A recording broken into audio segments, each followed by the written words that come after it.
Hello everyone, my name is Bryce Ward and this is Good Morning Evangel. A new study suggests that taking a low-dose aspirin on a daily basis may lower the risk of ovarian cancer in women. It is believed to help lower the risk by reducing inflammation, however only in low-dose aspirin. Standard-dose aspirin and non-aspirin non-steroidal anti-inflammatories have been shown not to lower the risk and in some cases may even raise them. In other health news, more than 6 million pounds of beef is being recalled due to possible salmonella. An Arizona-based company is recalling approximately 6.5 million pounds of raw beef that officials say may be contaminated with salmonella. The affected items were packaged from July 26th to September 7th and distributed to retail stores nationwide. Many birds in Minnesota are, according to police, getting drunk. Locals have noticed that birds flying into windows, bumping into trees, and looking generally disoriented. Officials say this is the result of the birds eating berries that have fermented earlier than usual thanks to an early frost. While the birds will not likely suffer from alcohol poisoning, it is still quite dangerous for them, as being in this state can cause them to do things that could injure themselves. Stock market value for Snapchat has dropped drastically over the past several months. The popular app has alienated many users since it launched a redesign earlier this year. Since then, stock value has plummeted more than 45% and hit an all-time low on Thursday, when stock value dropped to only $7 a share. An 8-year-old girl has been dubbed the Queen of Sweden after finding an ancient sword while playing in a lake. The young girl was playing on the banks of Bitterstern Lake in Sweden when she pulled out what she thought was a stick. Upon closer inspection, however, the stick turned out to be a pre-Viking era sword dated to be nearly 1,500 years old. Many locals have since begun referring to the girl as the Queen of Sweden. As we take a quick look to the weather, we will see that currently it's cloudy in Springfield with a nice 54 degrees. Look for the rest of the day here. In the morning, cloudy, and at night, pretty sunny, high of 59. Looking to tonight, possible thunderstorms, low of 35 degrees. And as we look to our 6-day forecast, you can see on Friday, cloudy, 85, sunny. On Saturday, sunny, 81. It's going to be mostly cloudy to partly cloudy for the rest of the week, hitting mostly lower 80s and upper 70s. And we're going to take a quick break, but stay around because after that, special guest Holly Black and I are going to show you how you can make your own foam LARP swords. Stay around. We just finished dinner and it was time for homework.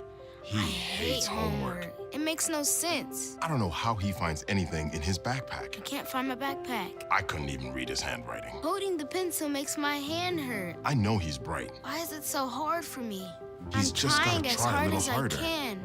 When you can see learning and attention issues from their side, you can be on their side. Go to understood.org, a free online resource with support and tools to help your child thrive. We all have a need to experience life with others, to not be just another face in the crowd, but to have a small community we can call family. We need to receive individual guidance from the wise and be sharpened by those we live with from day to day. We treasure the traditions of those who have gone before us and form lasting friendships with those who cross our path, knowing that the skills, the memories, and the relationships we formed will journey with us, no matter where we go. Evangel University.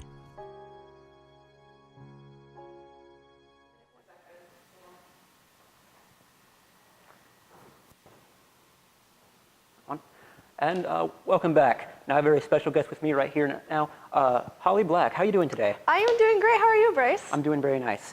So today we're going to be making LARP swords. Yes, I'm super excited for this. I know you've talked about LARP many times before Yes. in some of your interviews here.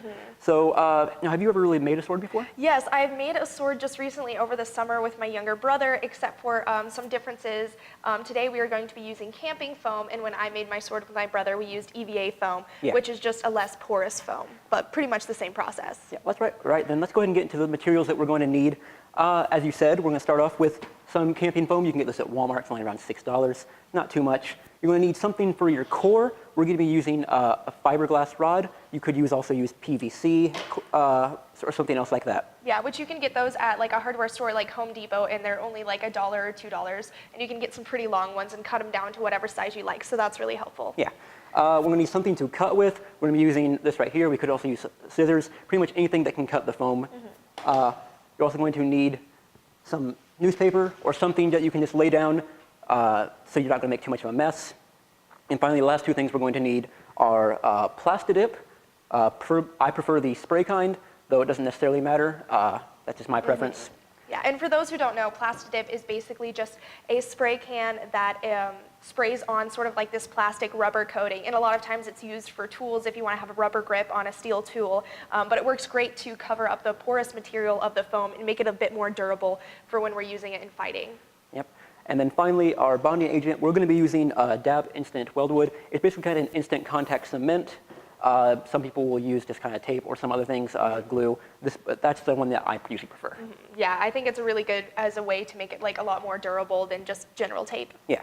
Now, to start it off, we're not actually going to open this one up because I'm lazy. I already have some pre-cut out sections right here. So whenever you're going to do this, you want to make sure you have enough space for your whatever your core is to fit well within the middle. As you can see on this particular piece right here, I went ahead and marked it off with marker. And you definitely want to leave room at the top and bottom so that your core isn't breaking through the foam material. So we generally leave about 1 to 2 inches, especially if you're the stab point and it's not the hilt. You want to make sure that it's not going to injure somebody when you're fighting with them. Absolutely. So what we would usually do then is we would take this, we would cut out our centerpiece. Again, I'm not going to do that because I'm lazy and I already did something else earlier. We'd put our core in there. And once we have all that assembled, we'd take our DAP Weldwood right here, and we would start putting this on. Now, I'm not going to open this right in here because we're inside. And this stuff can be have a very heavy chemical smell to it. Whenever you're doing this, make sure you're going to be in there somewhere that's very well ventilated or be outside, somewhere there's a lot of air moving. Because otherwise, this is just going to be an absolute nightmare. But when you do have it open, you're going to take your paintbrush. It's just a small little chip brush, doesn't really matter. But I would definitely use a paintbrush that you don't intend to use in the future that way, because it will destroy the paintbrush. Oh yeah, I'm never going to use this one again, if I were using it. But you're going to dip it in there. You're just going to go across the whole piece of foam here, create a nice even layer, and then you're going to wait about 20 minutes or 15 minutes, which basically to make sure that it sets. It should have a nice sticky feeling to it. You're going to put them on, and when you put them together, and when you do that, you need to make sure that you do it very quickly.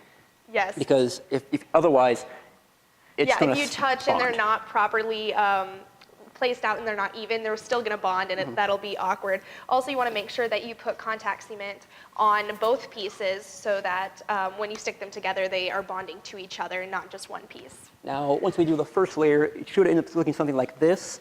As you can see, I've already put our core inside, so that's already nice and pretty. Yes, I love the bright orange and the blue. It's a very fun color scheme, even though we won't get to see it. I enjoy that. And then we're going to do basically the exact same thing. Take our brush, put it on this one. Make sure you're putting this on both things you're going to attach, not just one. Wait another 20 minutes and put it right on. And it's also helpful seal. if you have something to clamp. Me and my brother, when we made ours, since we were making a very thick sword, we actually used two boards, and then we clamped the boards down on top of the sword so that they had a lot of weight pressing them together so they bonded properly. All right. Now, at this point, you should have something that looks kind of like this. At this point, you can go ahead and start cutting or sanding to go ahead and shape it. So if I wanted to maybe, I don't know, give this one kind of like a little tip, like a sword, I start cutting like that. You can see you can see where I kind of started cutting. I haven't gone all the way quite through yet. We're going to skip that rest of that for the final part. I'm actually going to do this one. We're going to use the Plastidip on here. I'm going to hurry up. You're just going to want to go across in a nice, very light, even strokes, and you want to do a couple coats so it's really bonded. Yep, that's going to be like about a couple hours to dry between that, but that's a nice, fun way to make your own LARP swords. This has been Good Morning Evangel. I'm Bryce Ward, and for Holly, I want to say thanks for joining us. Thank you.